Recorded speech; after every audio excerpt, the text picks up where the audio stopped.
proud of that. Let's head over now to Lance and Jolene for a look at what's coming up at 5. All right, Linda, thank you very much. We are still tracking some breaking news. Human remains found in Oklahoma County. We have a crew on the scene. We'll have a live report straight ahead. Also tonight, a love triangle comes to a deadly and fiery end. The guy couldn't have her, that nobody was going to have her. What a woman says she saw the night her husband was murdered. Plus, one team will find him, and he can't run forever. a wanted man on the run. His particular skill set, officials say, makes him even more dangerous. It's next at 5. Always there for you. This is News Channel 4 at 5. And thank you for joining us on this Tuesday here at 5 o'clock. I'm Lance West. And I'm Jolene Cheney. We begin tonight with breaking news. Reports of remains found in Oklahoma County. News Channel 4's Kristen Shanahan is live from the scene near Southeast 15th and Hare Road. And Kristen, I know information is hard to come by, but tell us what you know. Well, around 11 this morning, a hunter called authorities saying he found a human skull about a half-mile north of here. Right now, we're at the command post. We're not allowed to get any closer than this. Deputies are wrapping up their search for the night because it's getting dark out here. We're going to take you to some video. Bob Moore Chopper 4 was over the scene earlier. Well, during their search, the sheriff says they found other human body parts along with that skull and some clothes. Right now, it's not known if there was any foul play surrounding the person's death. What we do know is that the remains appear to belong to an adult, but we don't know whether that adult was a male or female at this point. The medical examiner will take the remains in for positive identification and to try to figure out the cause of death. And of course, we're going to bring you the latest details as we get them. Reporting live in Oklahoma County, Kristen Shanahan, Oklahoma's News Channel 4. Now, first weather from the Forewarned Storm Team. A powerful weather system tracking across our state today, mixing all sorts of different kinds of seasons. Let me show you what's going on right now. We have some fall, we have some spring, we have a little winter time as well. It is cloudy and kind of blustery and showery in eastern Oklahoma. That's your fall weather. We have a nice little nose of springtime weather in the metro here behind the dry line and ahead of the cold front. And we have the cold front plunging through the western parts of our state. There is some rain-snow mix going on in the western Oklahoma panhandle right now.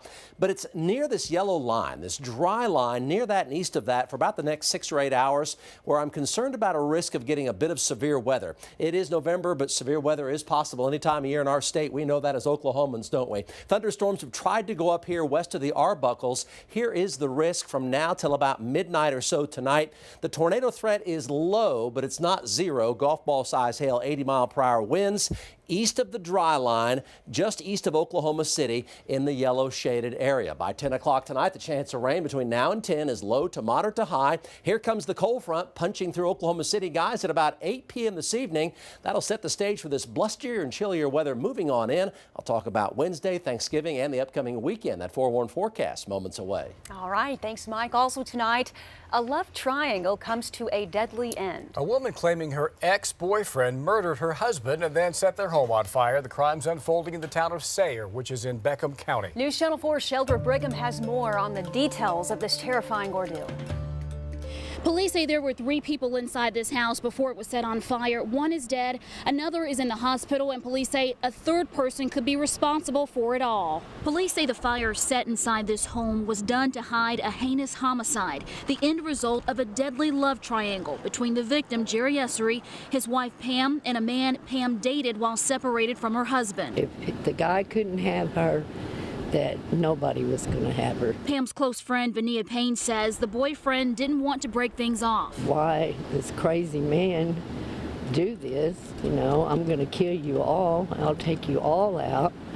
You know, that's what she kept saying. He's going to take us all out. He's going to kill my grandbabies. A threat Payne says she talked about with Pam Essery before she was taken to the hospital. She said that he busted in on them and held them captive and told them, had her to the handcuffed to the refrigerator, and she said he went in, grabbed a pillow, put it over his head, and shot him, and then he set fire to the house. Investigators believe the murder happened Monday night. They say Pam was able to get away. She said she got undone and she went to the side window of the house and she jumped out the window and she took off running, and she hid in a car over here at the Phillips 66 station. Waiting in fear until police came and found the suspect. He was found near the house in an alley inside his vehicle.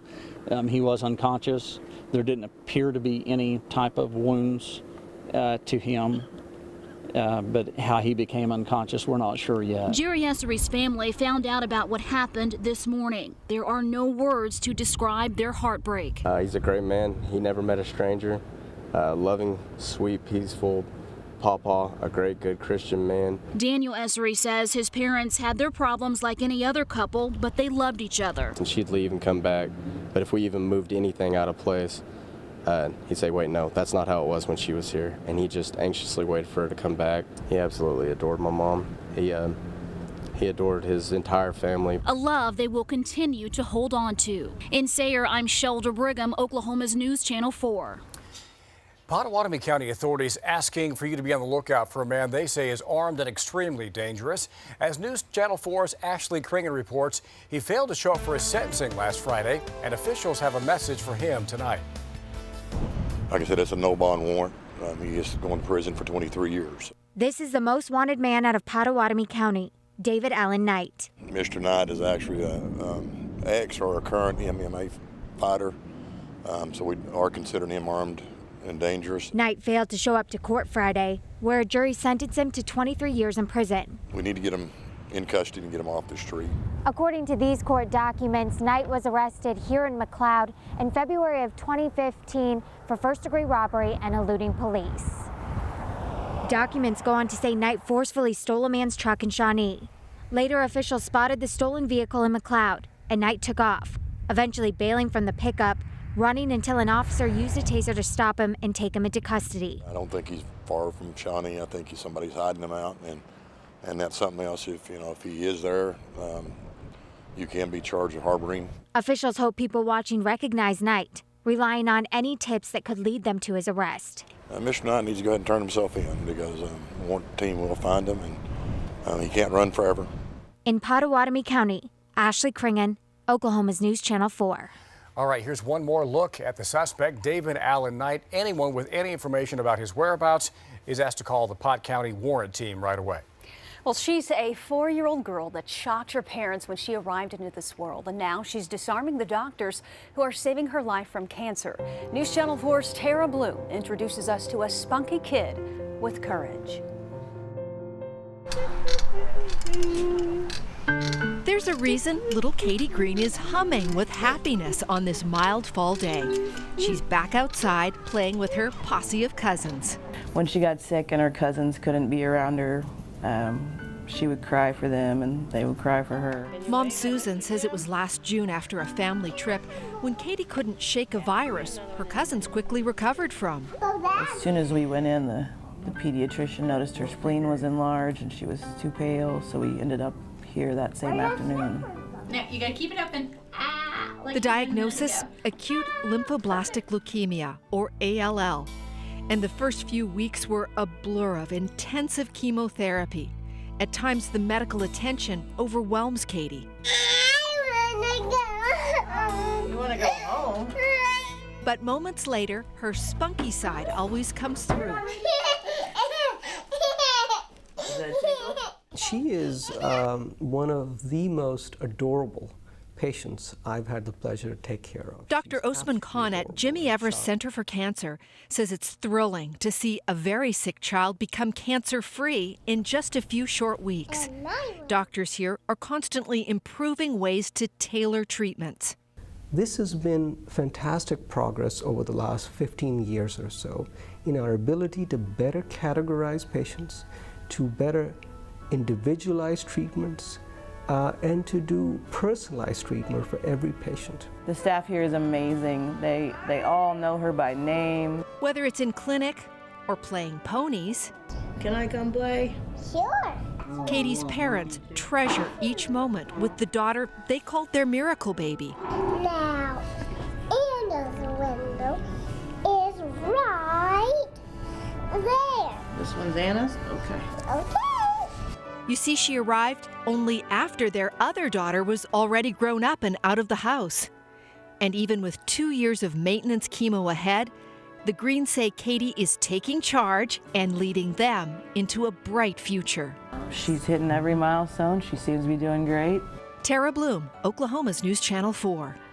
Well, the Greens live in Moore, and they say they're grateful that Jimmy Everest is convenient to them, allowing both parents to remain working full-time. For more information on Jimmy Everest Cancer Center, or if you'd like to donate to cure cancer in Oklahoma's children, you can visit our website at KFOR.com. They have a lot to be thankful for this Thanksgiving holiday, for sure. Well, more financial troubles hit Oklahoma City. Another round of budget cuts approved in OKC. The impact this could have on your safety is coming up next.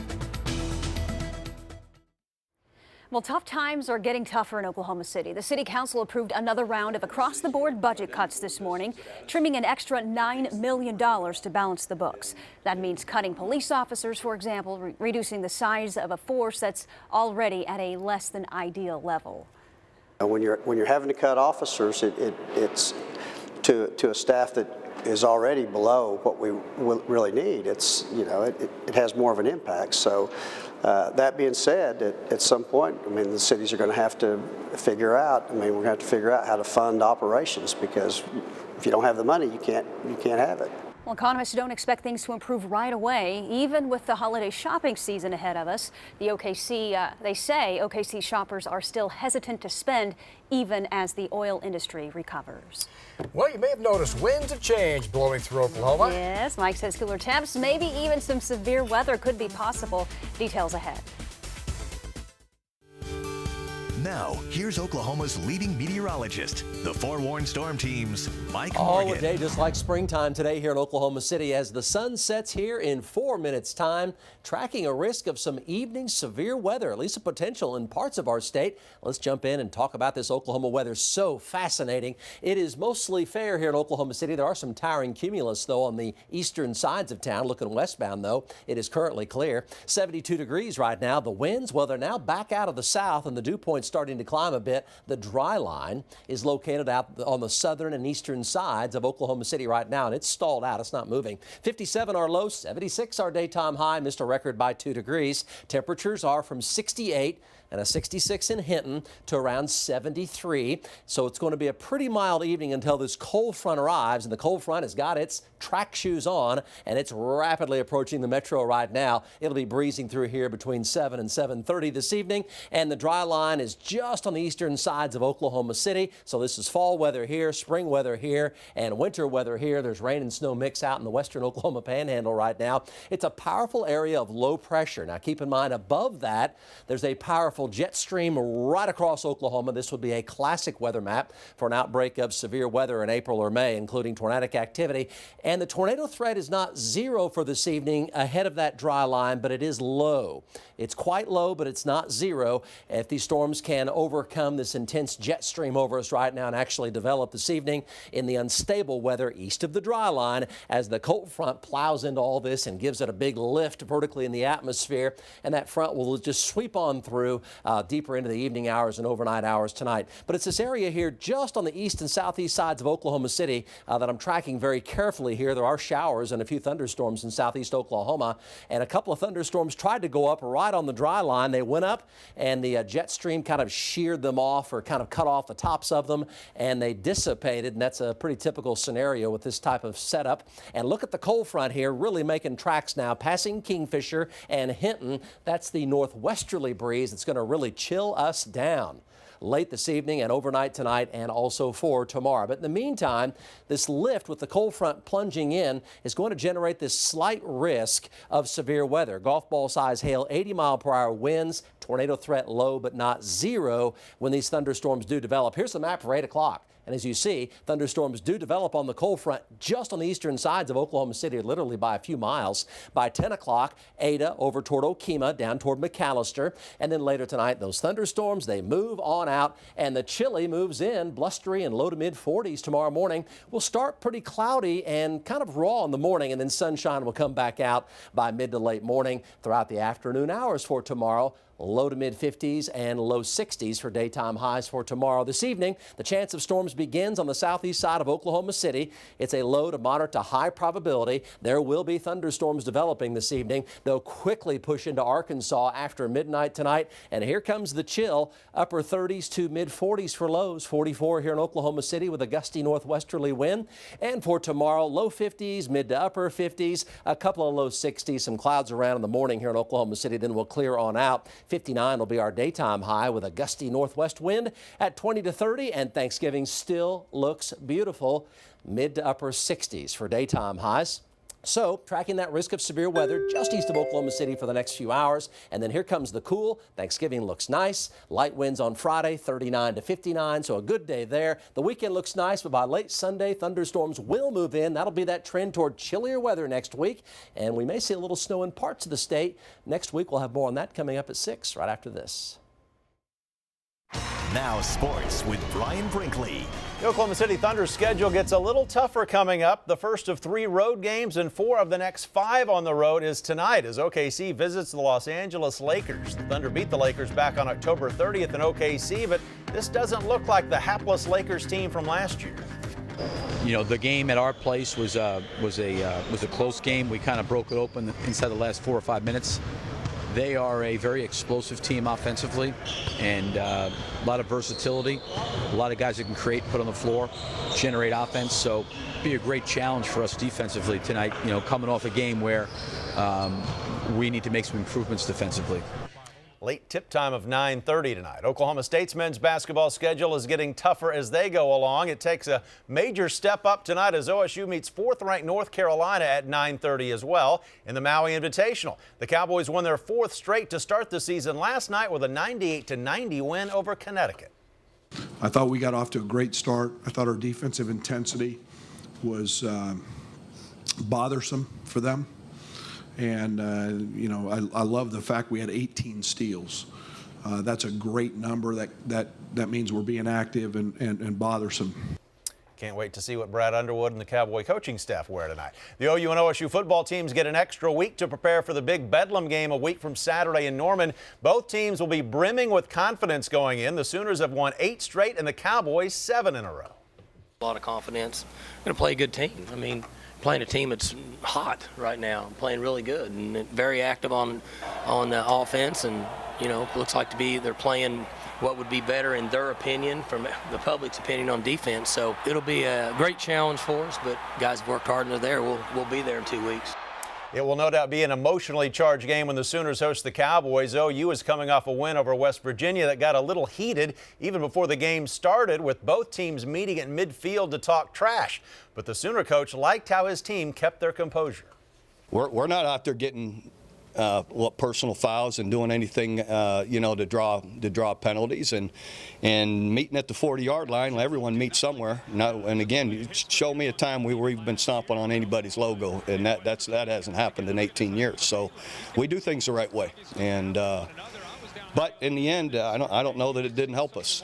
You know, so we were sure ready to go. I know that.